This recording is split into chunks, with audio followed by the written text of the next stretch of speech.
If you want to ask a question, just say what's up in the chat, and then Dustin will just put I have a queue. If you just reply this way, that's the trigger for Dustin to fire away, and this way we'll open up the chat and have a little fun here for about 20 minutes. Thanks for having me. Nice to share your morning. Good to see all of you. And let's get into it. Dustin, you're in control. You can take it away however you can. If the chat works for you, Dustin, good. If it's raising hands visually, that's good. Like whatever works for you. But like, just get the flow going. Dust, what way is best? What you said. I just have to find the people. So well, that's what I'm worried about, like the drag and the finding. You know what I mean? Oh, yeah. So maybe if people just raise their hand, you see it visually, it's easier for you to like click on the face and unmute them. If you if you guys can use the raise your hand feature, that'll be easier for me to find. There you go, perfect. Good. Joe Baum is ready. Seems focused. Tech news. Hey Gary. Hey, how are you? Good. How are you? I'm super well. My question for you, specifically with NFT, was there's the talk of the actual NFT art, but then there's also these platforms like Wearable and Terra virtua and like the shelves and pics of the NFT community. So what's your thoughts on those, and what about those things? Because what I understand is NFT can be very risky, but with these platforms that can give people exposure to NFTs, but also have a little bit more risk averse. Don't let there be any confusion. They're both risky. You know, these platforms, everybody's competing with everybody to be the eBay, to be the PayPal, to be the wallet. So all of this is high risk because it's very new technology. And so it's definitely a high risk, high reward space right now in the short term, because we're in the very early days of it. You know, you're talking about something that's 4 years old in theory overall, and really, 4 months old in like consumer traction at scale above the earliest adopters. So to your point, I think that 98% of the NFT projects that are launching right now will not end up being remarkable investments, because there'll be a bubble moment, because there'll be too much supply. Everything you can think of is going to have an NFT, and there's only going to be so much demand against it. The platforms are very interesting, but it's funny to hear that startups are considered safe.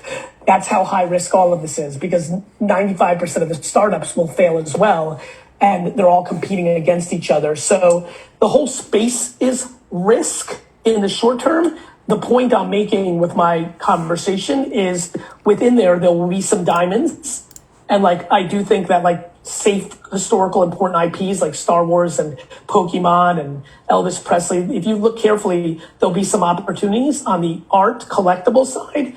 But the overall NFT movement of non-fungible tokens is believing, I'm loud now because I'm saying it's 1994 and the internet is going to be big. But Ask Jeeves was a failure. 8 billion websites that came out in 94, 95, 96 are no longer here. And so I'm worried that people, it's amazing to me. Every day I'm saying the same thing, yet everyone's like, Gary Vee's trying to, I'm like, are you not listening? Why do people just headline read? This is very clear. The macro technology of NFTs is a major life-changing technology. I genuinely believe that. A ledger at scale, all of this, that's huge. The ability to transact a mortgage. I'm going to launch probably this book I locked in, but the next book, I may NFT it. This is going to change the world. But that doesn't mean you should buy NBA Top Shot and hash masks with all the money you have in the world, because I do think there's a lot of vulnerability in the pricing right now because people are out of control because of the hype. Right. And I have another follow-up question. Tech, I apologize. I don't have a lot of time, so I'm just trying to get to more people, but we'll do this again. Sure. It was, okay, fair enough. Go ahead. Appreciate it. Thank you, Dust. Thank you, Tech. Dust, go ahead. Joe Baum. Hello. Hey, brother. Can you hear me? I can. Can you explain NFTs to me, but like in a simple way, because I don't get it. Do you play video games? Yes. Have you ever bought skins or virtual things for your game? Yeah. That's an NFT. Let me explain what I mean by that.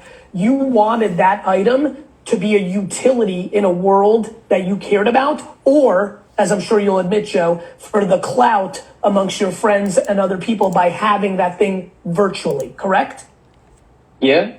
You understand NFTs. That is going to happen to everything in the world, not just the confines of Fortnite. Okay. So literally everything has the potential to be a non-fungible token. And then let me give you an example, Joe. In 1999, I told all my friends that everybody would date online, that people would go online and meet, and everybody thought that was the craziest shit I've ever said, because it wasn't socially acceptable at the time. Understand? It felt weird. It wasn't normal. Yeah. When we talk about NFTs today, where I'm like, hey, you're going to want to buy the virtual currency, the social currency of a digital object that is proven that you own it. Today, many people, Joe, think that's weird. They don't get it. They're like, why don't I just take a picture of the JPEG? They don't understand that provenance matters so much, like who actually owns it, right? I believe in 15 years, Joe, that you're going to meet somebody. You're going to meet Vikram, who's on top of you, Vikram Pai, who's on top of you on my screen right now. And you're going to meet him. And instead of going to Instagram or TikTok or Google to know a little bit more about him, you're going to literally go to his open wallet and see the things that he has bought in and make connections with him, that you both were into this or you both were into that, or that he owns a piece of art that Ninja once owned. It's going to matter. It's going to be social currency, no different than wearing a logo on your clothes that expresses who you are, whether that's Nike or Kith. Understood? Yes, I think so. And listen, I think I appreciate you saying I think so, but if you've ever bought anything virtually to communicate to other people, like it sounds you have, you've already got the starting point to understand why it's going to happen. Hold it. Cheers. Let's keep Thank moving. you. Jennifer Gifford. Hi, Gary. I Hi, just Jen. was curious how you felt, or if you feel photography has a place in this, or photographers. I think photographers and photography has an incredible place for this. The issue is 99% of photographers are not going to know how to build a story and cultivate a community that's going to allow them to create a lot of demand for their art. Okay, so it's more about the story rather than the art. No. Or why? No, but it's both, right? I mean, the art So- matters. But you know what? You know how I think about NFT projects going forward? The same way I think about influencers. Okay. 15 years ago, 2009, 12 years ago, I wrote a book called Crush It. Yes, And I read it. Thank you. And my thesis, if you go read it, it's crazy how much it turned out to be true, was that everybody had a shot at building something around their passions or interests or skills. Not everybody was destined to be Charlie D'Amelio or Logan Paul and make tens of millions of dollars, but there's a lot of people who do make 5 to 15 to 30,000 a year doing a couple of brand deals. They're the long tail of influencers. Make sense? Yes. I think the same thing's going to happen with NFT projects. I think there'll be a lot of photographers who, without NFTs, were going to make $0 selling photography, who are now going to make $27,000 a year on their photography, because some people are going to buy it, some people are going to resell it, they're going to make royalties on the resale, and it's going to add up. Some will make $270,000 a year. Some will make $2.7 million a year. Some will make $27 million a year. Well, Kate Woodman just sold her first for 20 grand, so. Right now, I think you're going to see a lot of people get overvalued because there's so much overhype, similar to internet stock in 1999 and 2000, right? Long term, I think there's a huge opportunity for a lot of people to get small portions. Okay. And then the ultra talented at either the art, because the world decided, or the cultivating of a community of 1,000 people that are very passionate, will be able to make a nice little chunk. I think there's people that make $80,000 a year being an accountant, miserable, that are artists inside, that will be able to make 80,000 a year being an NFT artist in 3 years. And I think that's beautiful. Very beautiful. Thank Cheers. you. Cheers. Thank you. John Shealy. Hey, Gary. Great to be chatting with you this morning. Same You mentioned influencers on the last question, and I heard an interesting use case scenario for NFTs the other day as more of investments in a creator and kind of like part of the membership club where, 100%. I was going to say, is that something where you see kind of, a more clear future obviously collectibles will be part of it. No. Access, the metadata of access to humans, to companies is going to be the game. When there's the NFT chip for Chipotle and it's a golden burrito, and if you have it, you get free for life, that's utility.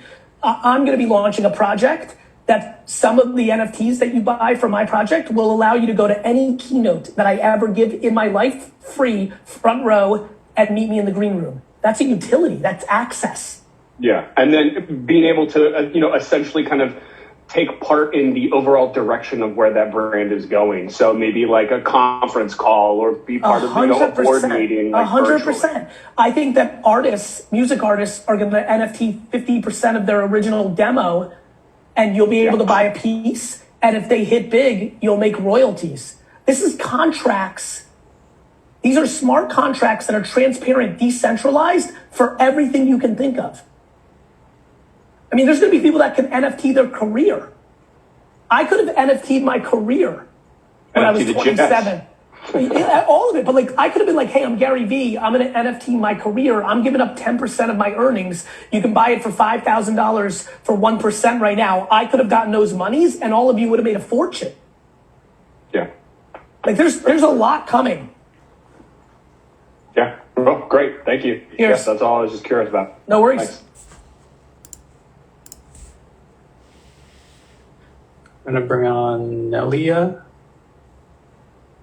Hey, Gary, how are you? I'm well. How are you? I'm doing well. I'm a longtime follower, first-time follower. Thank you.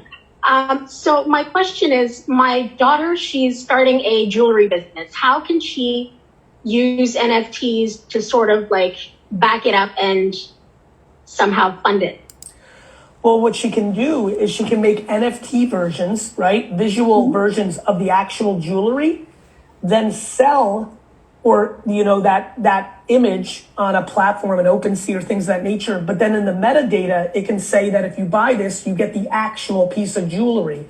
In the contract of the NFT, she can say, if this ever gets sold, I get 10% royalties. So she creates a secondary revenue stream on the collectible version of the physical. And if she actually does this quickly and then emails a bunch of local newspapers and local TV stations, they may give her a platform because right now people are trying to cover this new technology and they may think that's interesting. Got it. She could also, in that same project, create an extra 1,000 NFTs and give them out to influencers for free. Just give them to them. Now those influencers have vested interest in that NFT going up, so they may promote it, which then backdrops into promoting her actual business.